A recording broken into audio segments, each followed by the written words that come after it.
कहानी की शुरुआत में हम एक अमेरिकन फुटबॉल मैच को देखते हैं, जहां पर वीआईपी स्टैंड्स में निकी नाम का एक आदमी अपनी गर्लफ्रेंड जेस के साथ आराम से बैठा हुआ था। मैच चल रहा था, लेकिन निकी का ध्यान गेम से ज्यादा क्राउड के ऊपर था। उसने एक खूबसूरत लड़की को सीट से उठकर जाते हुए देखा और उसी वक्त उसके दिमाग में एक खुराफाती आइडिया आया। उसने जेस के साथ एक छोटी सी शर्त लगाई कि देखते हैं कितने लोग उस लड़की को पलट कर देखेंगे। वहाँ बैठे हुए एक आदमी लिऊ यान ने कहा कि मुझे भी शर्त में हिस्सा लेना है, जिसके लिए निकी मान भी गया। सबने मजाक में $10 की शर्त रखी और काउंटिंग शुरू कर दी। जब लड़की स्टैंड से बाहर निकल गई तो आखिर में पूरी गिनती आई कि 7 लोगों ने उसे पलट कर देखा। इस शर्त में जेस ने सबसे पास का नंबर गेस किया था, इसीलिए वो शर्त जीत गई। लिऊ यान ने बिना किसी झिझक के पैसे दे दिए और फिर अगला राउंड शुरू करने को कहा। इस बार शर्त ये थी कि अगला फाउल कौन करेगा। जेस ये कहकर बाहर हो गई कि मुझे इस गेम की कोई नॉलेज ही नहीं है, लेकिन निकी शर्त पर कूद पड़ा और उसने $1000 की शर्त लगाई। सीटी बजते ही रेफरी ने फाउल का सिग्नल दिया और निकी ने जिस टीम पर दाव लगाया था वो सही निकला। उसने शर्त जीती और पैसे अपनी पॉकेट में डाल लिए। लिऊ यान शर्त हारने के बाद भी और ज्यादा एक्साइटेड हो गया। उसने कहा कि अब की बार $5000 की शर्त लगाते हैं। इस बार का सवाल ये था कि अब की बार वो बॉल को पास करेंगे या उसे लेकर दौड़ेंगे। निकी 5000 का दाव खेलने में थोड़ा हिचकिचा रहा था, लेकिन आखिरकार वो मान ही गया। लिऊ यान ने गेस किया कि वो भागेंगे और निकी ने कहा कि पास करेंगे, और सीटी बजते ही प्लेयर ने सच में बॉल लेकर दौड़ लगा दी, जिस वजह से निकी अब $5000 हार गया। अब निकी ने डिसाइड किया कि कोई बात नहीं, 5000 हार गए, अब बंद करते हैं, और उसने जेस से कॉफी पीने चलने को कहा। लेकिन लिऊ यान ने जिद पकड़ ली। उसने कहा कि तुम वीआईपी लाउंज में बैठे हो, पैसा तो है तुम्हारे पास, $5000 से क्या होता है, एक और बाजी खेलो, इस बार $10,000 की। और आखिरकार निकी मान ही गया। और अब सवाल था कि ये प्लेयर अगला पास सही तरीके से कामयाब कर पाएगा या नहीं। निकी ने प्रेडिक्ट किया कि हाँ, पास दे देगा ये, लेकिन दूसरी टीम ने पास को बीच में ही रोक लिया। अब निकी $15,000 हार चुका था। पैसे निकालते हुए निकी थोड़ा परेशान हुआ। उसने थोड़ा सोचा और कहा कि चल इस बार 50,000 की लगाते हैं। ये सुनकर जेस चौंक गई, लेकिन निकी गुस्से में दिख रहा था। इस वक्त किस्मत उसका साथ नहीं दे रही थी। वो अगली शर्त फिर से हार गया, जिसके बाद उसे 50,000 और देने पड़ गए। अब जेस ने उसे तुरंत रुकने को कहा, लेकिन निकी के ऊपर उसका गुस्सा और ईगो भारी पड़ गई। उसने बिना सोचे समझे अगली शर्त लगा दी $1,00,000 की। लिऊ यान ने मजाक उड़ाया और कहा कि तुम्हारे पास इतने पैसे हैं भी। निकी ने बिना कुछ ज्यादा कहे कैश का पूरा एक बंडल टेबल पर फेंक दिया। इसके बाद तो लिऊ यान भी एक्साइटेड हो गया। अब निकी ने शर्त लगाई कि अगला पास देखना इंटरसेप्ट हो जाएगा, पूरा नहीं होगा, लेकिन इस बार पास कामयाब हो गया। निकी ने अब लाखों डॉलर्स का नुकसान उठा लिया था। अब वो समझ नहीं पा रहा था कि इस मुसीबत से कैसे निकलूं। उसकी इस हरकत से जेस भी बहुत हैरान थी, लेकिन अब गेम बहुत ज्यादा तगड़े लेवल पर पहुंच चुकी थी। निकी ने कहा कि मेरे पास $1 मिलियन बचे हैं, पूरी शर्त लगाते हैं, देखते हैं कौन जीतेगा। इस बार ताश के पत्तों से फैसला होगा। लिऊ यान लगातार जीत रहा था, तो अब वो खुशी से पागल हो रहा था। उसने निकी को एक एटीएम मशीन की तरह देखना शुरू कर दिया। लिऊ यान ने अपना पत्ता निकाला, जो थी 5 की पंजी। निक को अब बस 5 से बड़ा पत्ता निकालना था। जीतने का चांस काफी ज्यादा था। निक ने पत्ता उठाया और बहुत ही कॉन्फिडेंस से पलटा, लेकिन उसकी तो तिग्गी निकली, तिग्गी। ये देखकर तो जेस तुरंत ही कुर्सी से नीचे गिर गई। निकी ने जब गेम स्टार्ट की थी तो सिर्फ $4000 लगाने का मूड था, लेकिन अब तक वो $1 मिलियन से ज्यादा हार चुका था, यानी लगभग 9 करोड़ रुपए के करीब। इस शर्मनाक हार के बाद उसके पास कहने को कुछ नहीं बचा था, तो उसने चुपचाप जेस का हाथ पकड़ा और उसे बाहर ले जाने लगा। उसका मन बहुत दुखी था, लेकिन लिऊ यान अभी भी उसे और चिढ़ाने लगा। उसने कहा कि यही होता है बेटे, उस्ताद के साथ खेलने का नतीजा। निकी ने रुककर एक और शर्त लगाई, $2 मिलियन की। अब आइडिया थोड़ा नया था। निकी ने चैलेंज दिया कि लिऊ यान किसी भी रैंडम प्लेयर को दूरबीन से चुन सकता है, और अगर निकी ने उसका जर्सी नंबर सही से गेस कर लिया तो जीत उसकी। लिऊ यान इस बात से थोड़ा कंफ्यूज हो गया। उसने कहा कि ये तो भाई दिमाग पढ़ने वाली बात हो गई। उसे लग रहा था मानो निकी अपने पैर पर खुद कुल्हाड़ी मार रहा है। उसे थोड़ा शक भी था कि कहीं निकी कुछ चीटिंग तो नहीं कर रहा। उसके शक को दूर करने के लिए निकी ने कहा कि चल मैं गेस भी नहीं करता, इस बार जेस करेगी गेस। जेस ने गुस्से से निकी को देखा। उसे समझ नहीं आ रहा था कि आखिर ये चल क्या रहा है। क्या चांस है कि इतने लोगों में मैं जिसका जर्सी नंबर बोलूंगी वही होगा। ये कहकर वो वहाँ से जाने लगी, लेकिन लिऊ यान के सिक्योरिटी गार्ड ने उसे जाने से रोक लिया और उनके बीच छोटी सी झड़प हो गई। जेस ने खुद को थोड़ा शांत किया। निकी ने उससे कहा कि बस ग्राउंड में नजर घुमाओ और जो नंबर तुम्हें अपना सा लगे वो बोल दो। लिऊ यान ने दूरबीन उठाई और एक प्लेयर को चुना, जिसके बाद जेस ने दूरबीन ली और पूरी फील्ड को स्कैन किया। हर तरफ उसे जर्सी नंबर ही दिख रहे थे। कैसे गैस करे? तभी उसकी नजर एक जाने पहचाने चेहरे पर पड़ी और उसे निकी की बात याद आई कि जो नंबर तुम्हें अपना सा लगे उसे चुन लेना। वहाँ उनका दोस्त फरहाद 55 नंबर की जर्सी पहने हुए था। जेस को समझ आ गया कि ये सब निकी के प्लान का एक हिस्सा था। उसने कहा नंबर 55 और वो एकदम सही जवाब था। उसके जवाब से लिऊ यान दंग रह गया। जेस भी कुछ पलों के लिए सोच में पड़ गई कि निकी को पहले से ये कैसे मालूम था कि लिऊ यान उसी नंबर को सिलेक्ट करेगा, लेकिन इस वक्त ये सब जरूरी नहीं था। वो शर्त को जीत चुके थे। दोनों ने $1 मिलियन का प्रॉफिट किया और सारा हारा हुआ पैसा भी वापस मिल गया।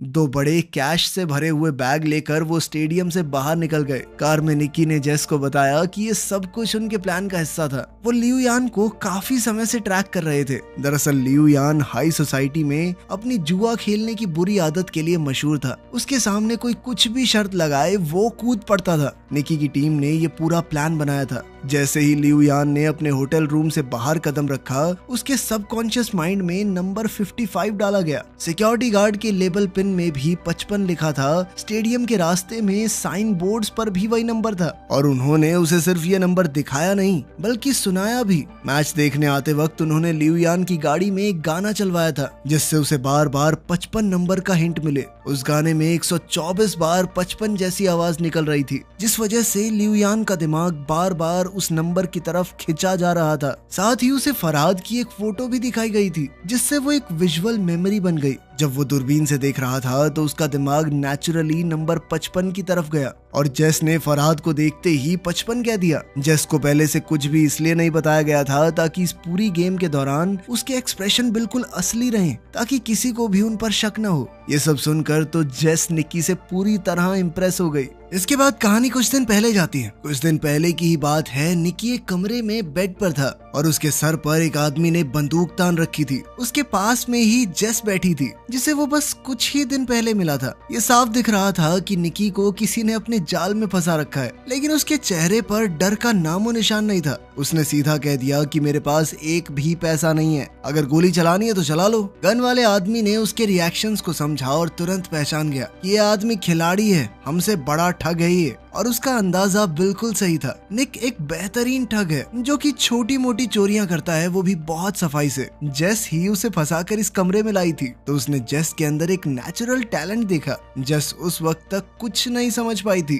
खैर, जब वो बंदूक वाला आदमी चला गया तब निकी ने जेस से कहा कि तुम्हारे पास एक गिफ्ट है और अगर तुमने लोगों को ठगने की अपनी इस ताकत को अच्छे से तराश लिया तो सारी जिंदगी बैठ के खा सकती हो। निकी ने कहा कि हमारा तो पारिवारिक धंधा ही है, मेरा बाप, उसका बाप सब ठग थे, वो पुश्तैनी ठग है। हर ट्रिक, हर एक चाल उसके लिए एक गेम थी। जेस ने बिना समय गवाए थोड़े पैसे निकाले और कहा कि मैं आपसे सीखना चाहती हूँ। निकी ने भी समय बर्बाद करना जरूरी नहीं समझा। बाहर जाते वक्त भी निकी ने जेस की एक अंगूठी चुरा ली थी और उसे पता तक नहीं चला था। जब तक जेस समझ पाती कि हुआ क्या है तब तक उसकी घड़ी भी गायब हो चुकी थी और जब उसने हैंडबैग में घड़ी रखी तो निकी उसका वॉलेट निकाल चुका था। इन सारे कारनामों के बाद निकी ने कहा कि हाथ की सफाई, टाइमिंग और थोड़ा सा स्टाइल, बस यही चाहिए इस काम में। उस दिन निकी ने उसे गुड बाय के अलावा कुछ और नहीं कहा।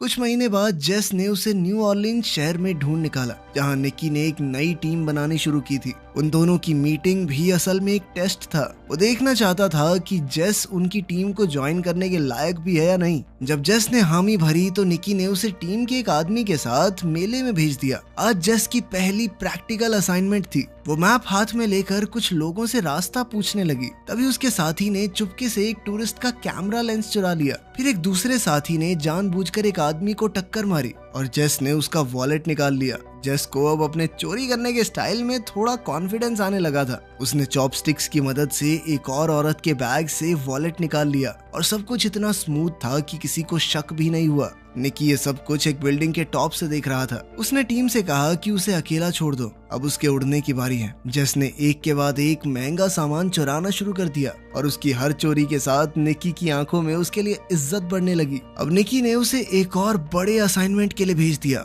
इस बार ये एक हाईटेक फ्रॉड था। खास तरह के लेंसेज की मदद से वो लोग दूसरों के पत्ते देख सकते थे और फिर अपने ओपोनेंट्स को आसानी से हरा देते। यहाँ पर क्रेडिट कार्ड चुराने का सिस्टम भी चल रहा था। कार्ड को चुरा कर चुपके से एक टीममेट के पास भेजा जाता, जहाँ एक डिवाइस उसके डेटा को कॉपी करता और फिर वो कार्ड वापस उसी शख्स की पॉकेट में चला जाता। जब तक किसी को कुछ पता चलता तब तक पूरा अकाउंट खाली हो जाता। एक और ठगी का सिस्टम था, नकली एटीएम मशीन। जब भी कोई एटीएम से पैसे निकालता तो मशीन में उसका पिन अपने आप स्टोर हो जाता। फरहाद उस मशीन को चुपचाप हटाकर सारा डेटा ले जाता। सारे क्रेडिट कार्ड्स को अलग अलग कैटेगरीज में रखकर उनसे लग्जरी आइटम्स खरीदे जाते और आखिर में उनके डेटा को ब्लैक मार्केट में बेच दिया जाता।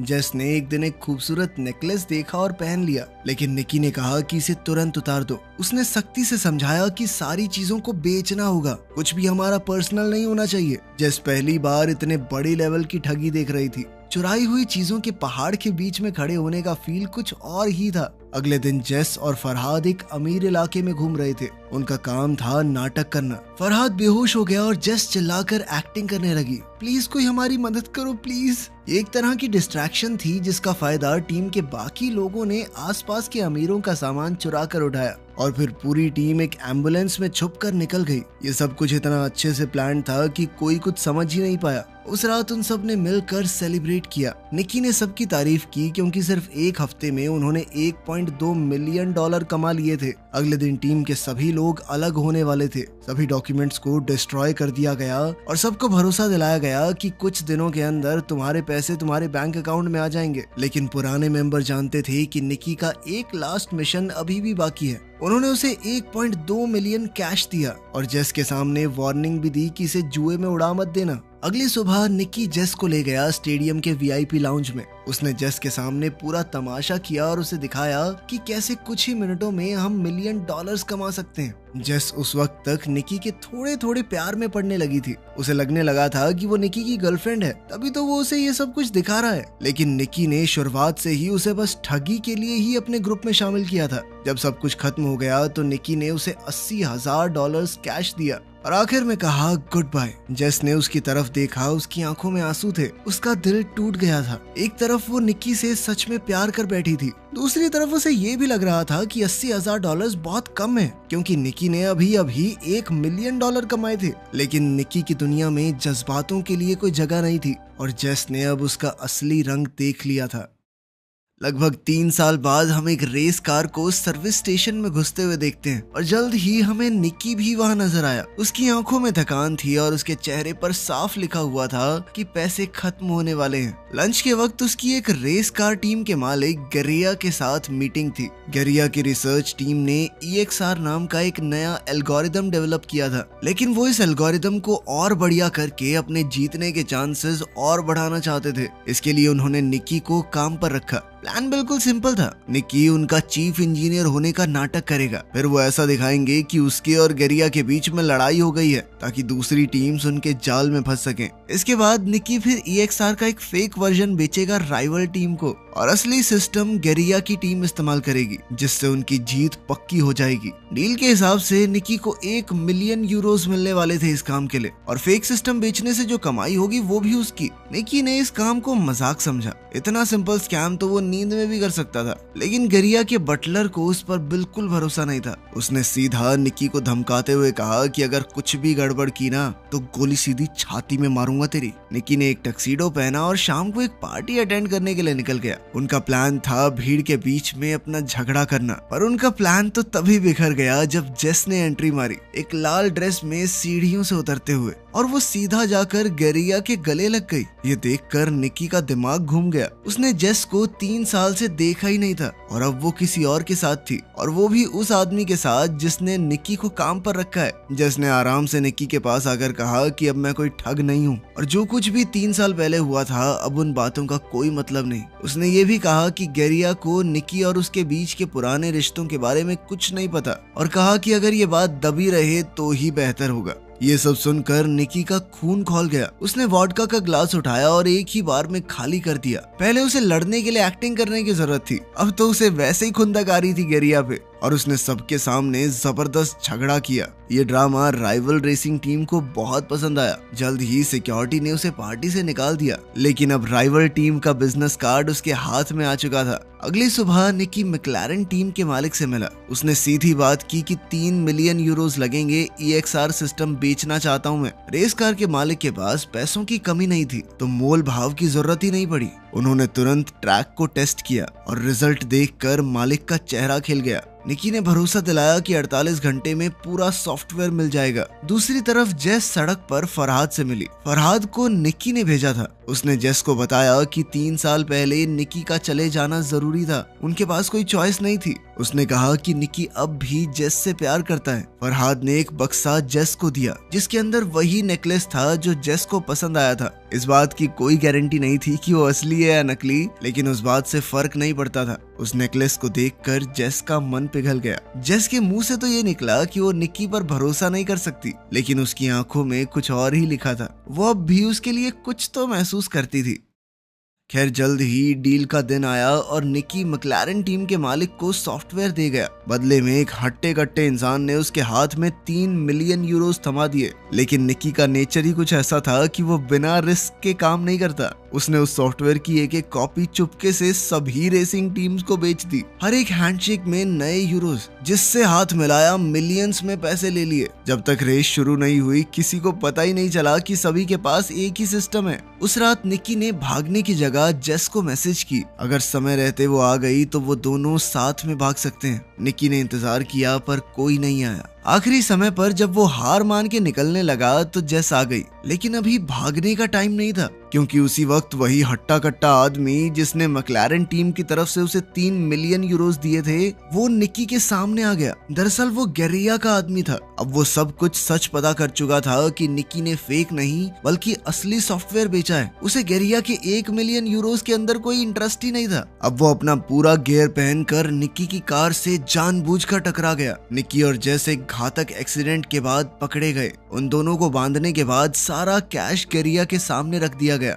निकी की इस हरकत से गेरिया बहुत गुस्से में था। उसने इस प्रोग्राम को बनाने में 40 मिलियन यूरोज लगाए थे और अब सारे के सारे बर्बाद हो चुके थे। सबसे बड़ी बात तो ये थी कि गेरिया समझ ही नहीं पाया कि निकी ने असली सॉफ्टवेयर कैसे चुरा लिया। जब निकी ने कुछ नहीं बताया तो गेरिया ने जेस का नाक दबा दिया, जिसके बाद उसकी सांसें रुकने लगी और निकी ये देखकर टूट गया। उसने सब कुछ बताया कि उसने जेस का अपने लिए पुराना प्यार जगाकर उसे एक नेकलेस पहना दिया, जिसके अंदर एक खास चिप लगी हुई थी। जैसे ही गेरिया ने वो सॉफ्टवेयर खोला, उस नेकलेस के जरिए निकी ने उसका पासवर्ड और डेटा चुरा लिया। ये सुनकर तो जेस का दिल टूट गया। उसकी आंखों से आंसू बहने लगे, पर गेरिया और उसके लोग हंसने लगे। उन्हें कहानी तो अच्छी लगी, लेकिन उन्हें निकी की बात पर भरोसा नहीं हुआ। गेरिया ने बताया कि जेस उसकी कोई गर्लफ्रेंड नहीं थी। मैं जानता हूँ ये पैसों के लिए मेरे साथ थी। उधर जेस ने भी कबूल किया कि वो सिर्फ उसकी महंगी घड़ियों की कलेक्शन चुराना चाहती थी। निकी इस बात से हैरान था कि जेस ने उसे जलाने के लिए गेरिया के साथ प्यार में होने का नाटक किया था।